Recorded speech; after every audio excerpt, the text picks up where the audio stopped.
All right, Shalom. First and foremost, I want to give all praises, glory, and honor to Yahweh, Bahashem, Yahweh Shai, Bahashem, Chakwatash. Give honors to the elder apostles of Great Millstone who are well, and salutation and much love to Yakim out there pushing out his word in truth and sincerity. And this is the brother Oz coming back with another lesson. Lord's will is edifying to the hopeful elect out there. And, it's going to be a quick one. Lord's will is edifying, but, just going to go on this word hedonism, all right, not heathen, but hedonism. It says, in reference to the philosophy, 1844, self-indulgence, from Greek hedon, pleasure, all right, and you go to the hedonist, it says right here, pleasure, delight, enjoyment, a pleasure, delight, okay, meaning one who regards, right here it says, meaning one who regards pleasure as the chief goal of life. So what does that make you? An Epicurean, okay? And that's not the way to live your life in this, all right? Hey, our pleasures will come in the kingdom of heaven. Of course we have our vices or whatever, but it's not to overcome or consume more of our time than anything else. We're here to do the will of the Father. So we're not supposed to be a hedonist or live as, in the hedonism, okay? Because that's a Greek philosophy, okay? Pretty much going, regarding pleasure, right? Like it says here, that ethical doctrine which regards pleasure or happiness as the highest good. So you putting your pleasures or your happiness before anything else, which in this case we're not doing our pleasures or putting our happiness first and foremost, all right? Which we do get happiness from this truth and from this knowledge, wisdom, and understanding, but you understand what I'm saying. The pleasures of this world are the things that make these people happy, because ultimately those things will choke you up and get you removed out of this truth. So now that we've gone through the word, let's get these scriptures. This is Luke chapter 8, verse 14. I'll start there. Yeah, go straight to the point. It says, and they which fell among thorns, this is the I'll start at 11. It says, now the parable is this: the seed is the word of the Most High. Those by the wayside are they that hear, then cometh the devil and taketh away the word out of their hearts, lest they should believe and be saved. So they don't even make it to that point. They just hear the word and keep, the devil comes and takes them away. But verse 13, they on the rock are they which when they hear receive the word with joy, and these have no root, which for a while believe, and in time of temptation fall away. And here's the point: and that which fell among thorns are they which, when they have heard, go forth and are choked with the cares and riches and pleasures of this life, and bring no fruit to perfection. So those are the ones that come into this truth, and their pleasures and the love of the cares of this world overcome the truth, and they are separated, all right, or choked out. And they get, because what they love this world more than they love the Most High. And it says, if you love the world and the things that are therein, the love of the Father is not in you. It's in 1 John. All right, and we're not in the time of living our best lives, as homie said. I forgot who it was. They were Lil Duval or whatever. Nonetheless, but we're not in that time. We're in the time of death and destruction. Do you not see what's going on in the news? You don't see all the calamities and destruction, or wars, people dying of starvation, earthquakes, hurricanes, tornadoes, heat waves, famines. All these things are taking place. We're not in the time of living our best lives, man. The scriptures say they hate their lives unto death. What the hell do you have to love about this world, man? There's nothing but wickedness around us. But this is Ecclesiastes 7:2. it is better to go into the house of mourning, right? And that's the spirit we should be in the house of mourning, all right? Because the Yahweh said, our suffering shall turn into joy. It says then to go to the house of feasting, for that is the end of all men, and the living will lay it to his heart. Right? Because what are you going on in the feasting? Just festivities, pleasurable things. Let's get the word there. Let's see what it says. In the NLT, it says, better to spend your time at funerals than at parties. After all, everyone dies, so the living should take this to heart. All right, well, let's see what the word there for feasting is. Mashatha, it says feast, drink, feast, banquet. All right, but what happens at banquets and, feast? You get jolly. It's pleasurable. You're having a good time, which, we get together, maybe grill some food, drink some wine. But we're not in that spirit of prosper, and we're not in the spirit of festivities. The only time we do something like that is when we're together with each other, the brethren. Not because we're just doing it to do it or have fun. We're doing it because we get to rejoice amongst each other in the spirit and power of Yahweh Shemel Shai. Rejoice in the spirit and power of Yahweh Shemel Shai. All right? People have feast and drink, and banquets just to get down and boogie, because it's pleasurable. Have a good time out. Go to the bars and, bar hopping and club. Go to the club. Man, we don't want none of that. Well, that's the spirit you should be in at this point anyway. Because, I ain't going to sit here and be a hypocrite. We've done that before. But now with these times that we're living in, hey, it's time to wake up. All right. 2 Thessalonians 2:12. That they all might be damned who believe not the truth, but had pleasure in unrighteousness. And that's exactly what it is. You have pleasure in unrighteousness, so you get pleasure from that. Because you can do what thou want, do what thou wilt. Have a good old time, and the possibility of there being adultery, all these unrighteous acts and wickedness taking place. So what do our people do? They take pleasure in that, and they're going to die for that. They're damned because they don't want to believe in the truth. So they will never come into the truth, because they rather have the cares of this world and the pleasures of this world than to obey the Lord and have to live a stoic life. Because like we read earlier about Epicurean, okay? Where was it? Epicurean, let's get that word. Follower of the philosophical system of Epicurus, one devoted to pleasure. There you go. So people are rather be more devoted to pleasure than be more devoted to Yahweh by Hashem Yahweh Shai. And they're damned. Okay? And that's not the spirit to be in, because the Lord is nigh at hand. Point blank period. 2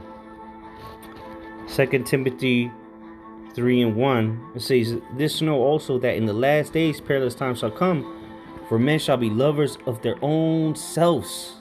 And is this not the era that we're living in, especially now with the social media, the selfies, okay, the likes and the thumbs ups and all this bullshit that gives people gratification and what's the other word,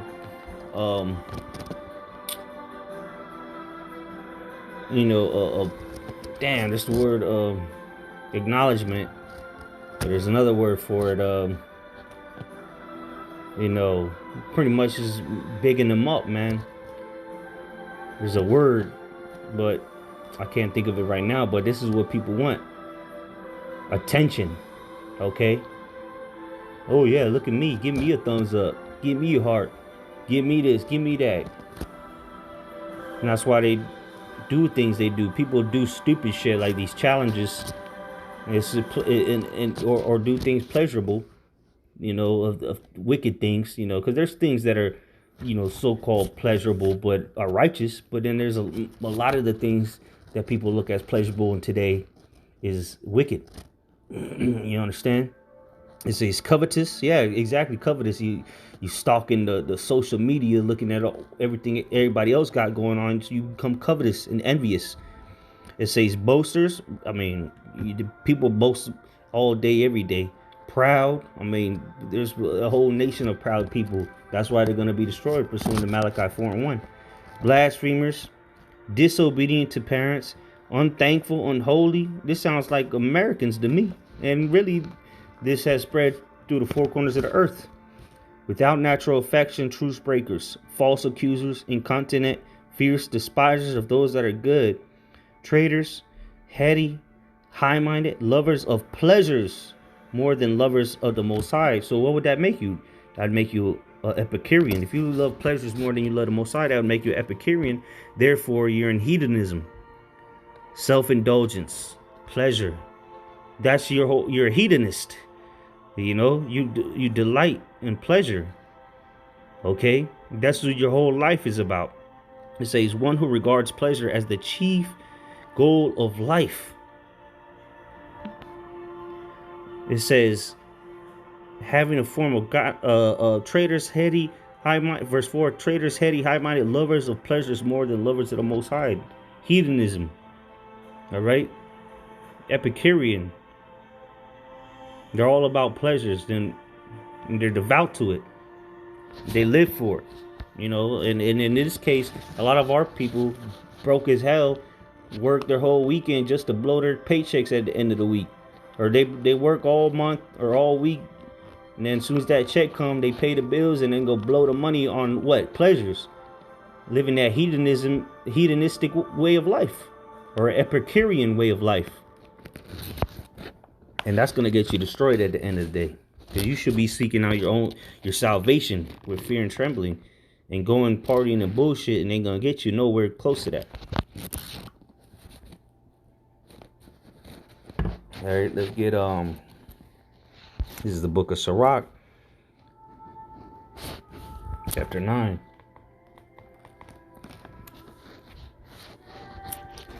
And 11, it says, envy not the glory of a sinner, for thou knowest not what shall be his end. Right? So you're not supposed to envy these Epicureans, these people that living in hedonistic ways. Not heathen as an H-E-A-T, which a hedonistic way is a heathen way, the way of the heathens at the end of the day, or Epicurean way, because it's all the ways of sinners. Right? But verse 12, delight not in the thing that the ungodly have pleasure in. Right? And the ungodly have pleasure in all the ways of this world, man. Just take a look around. Look, go on World Star. You'll see. Go out to your local city, where the clubs and bars are at. You'll see what I'm talking about. Just take a drive, stroll through the town. Hell, look down your street. Go on YouTube. He says, but remember, they shall not go unpunished unto the grave. So just because you're living in pleasure, and it may be pleasurable to you at the moment, but guess what? You're not going to go unpunished because you're disobeying Yahweh Shem Yahushai, and you're disregarding his ways, and you're going completely contrary to him. As a matter of fact, you love the pleasures more than you love him, which majority of our people don't even know the Most High to even say they love him, but just know they won't go unpunished. Because we in the flesh, us as men of the Lord, and those that are true believers of Yahweh Shem Yahushai, whether you be men, women, or children, we all have lust because we're in the flesh, but we're supposed to overcome that. And again, we have vices. We drink. We might cook some food. We might even go to the bar. But we don't go out to the bar. In the sense that these people do. We'll go out together and have a good time amongst each other. We're not out there partying and bullshitting though. We'll go out, get a drink and then stay locked in. We don't go out to be belligerent and be do it for pleasure. We're doing it because we fellowshipping. People fellowship in the world, but on some pleasure shit, some wicked pleasure. We do this because we want trying to please the Lord. Like the scriptures talk about, there's nothing. Psalms 133. Let me get that real quick. Because that's a beautiful thing in the sight of the Lord. We're doing things pleasable to the Most High, man. Psalms 33:1. Behold, how good and how pleasant. See, pleasant is a pleasure. It is for brethren to dwell together in unity. We do that in being in the like-minded, right? Being in one doctrine, and as well as coming together in fellowship and breaking bread with one another. Because we know whenever we get together, we get it in, and we get it in the spirit, all right? Because we might be drinking, we might be at the house. See, we don't have to go out to have pleasures like these people do in the world. We'll go to the crib and cook some food and listen to music and, drink a little and have a great time, better than we would out anywhere else, as long as we're together and, being like-minded and fellowshipping.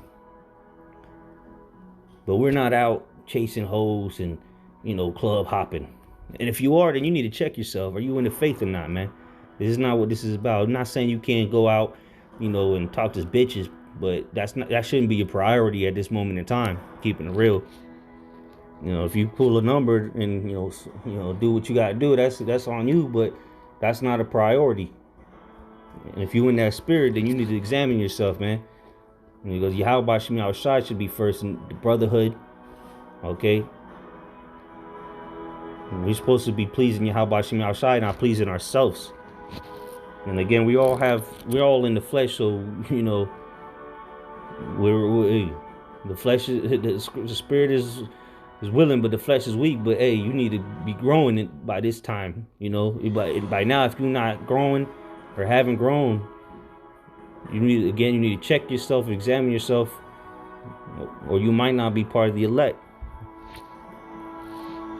This is Ecclesiasticus 19:5. Whoso taketh pleasure in wickedness shall be condemned, but he that resisteth pleasure crowneth his life. So there you go, man. That's what I was just saying. We're not supposed to be in that spirit of chasing the pleasures and the lusts of the flesh and of this world. Because what? You're chasing after wickedness, because this world is consumed with wickedness, because the way you have to get these pleasures is 9 times out of 10 wicked now. Even though it might be something righteous, but the way you got to get to it is it might be something wicked, man.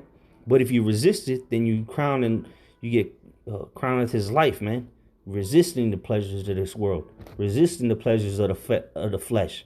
That's the mindset you should be in.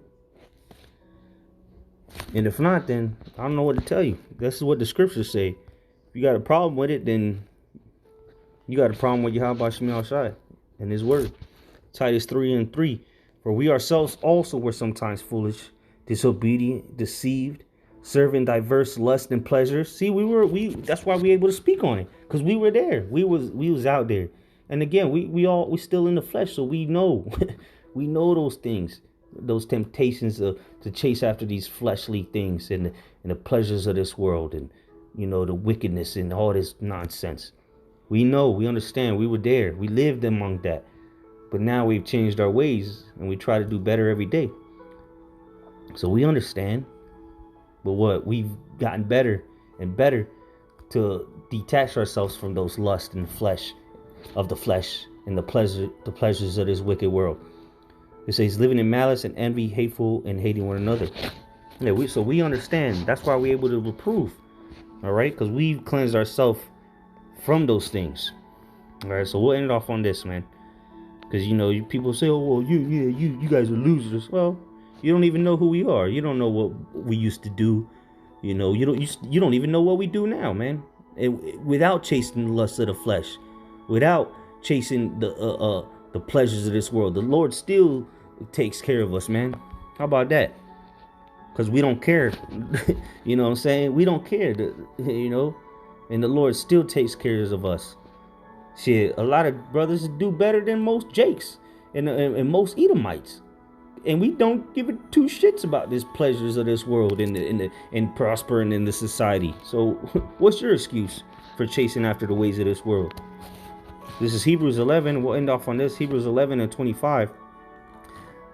Started at 24. It says, "By faith Moses, when he was come to years, refused to be called the son of Pharaoh's daughter, choosing rather to suffer affliction with the people of the Most High than to enjoy the pleasures of sin for a season. That's the point, man. We'd rather suffer than to enjoy the pleasures of this wicked ass world for a little bit. Because what? We know eternally we're going to get a reward. Verse 26, esteeming the reproach of Mashiach greater riches than the treasures in Egypt. For he had respect unto the recompense of the reward. So we are supposed to be in that mindset of having respect to the reward that's at hand, instead of the carnal, the temporal pleasures of this world, the riches that are going to be taken from you, the carnal riches, the fleshly riches. To hell with all that, man. Let it go. If not, the Lord will let you go. So with that, Lord's willing, this is edifying. Till next time, I'll say shalom. Kahalai, Yahweh, Ba'ashem, Yahweh Shai.